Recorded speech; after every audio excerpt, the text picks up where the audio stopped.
சக்மா மாமா நமஸ்காரம். ஒரு சின்ன சந்தேகம் மாமா, கேட்கலாமா? சொல்லுப்பா. மாமா, நம்ம சங்கல்பத்தும் போது பவித்திரம் போட்டுப்போம் கையில. பவித்திரத்துக்கூடயே கட்டப்பல் இடுக்கி போவோம்.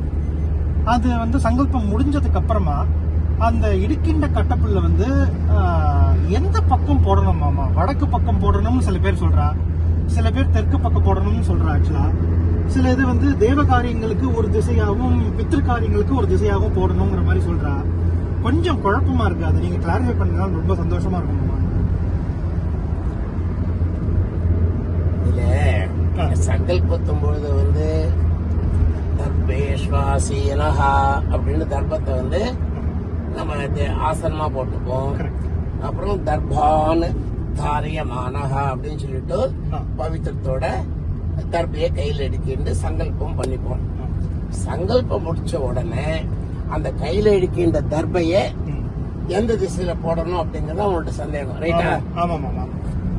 இதுல என்ன சொல்லிருக்குன்னா, சகலம் நைருத்தியாம் நிரஸ்யா.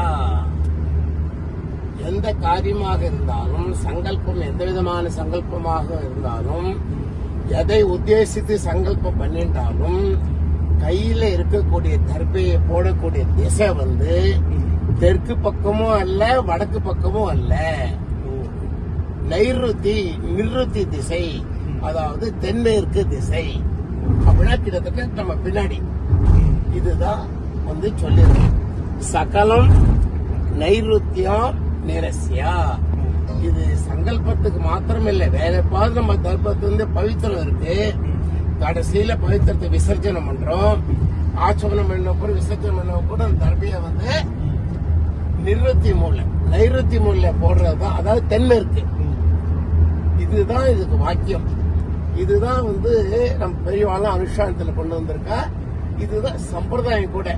சில பேர் வடக்க போடணுங்கிற, அதுல ஒண்ணும் தப்பு இல்லைன்னு வச்சுக்கோ. பெருசா இந்த கேள்வி கேட்டதுனால இந்த பதில வழியே, ஒருவேளை கையில எடுக்கின்ற தர்பையை வடக்கு பக்கம் போட்டா அதுல பெரிய தோஷம் வராது.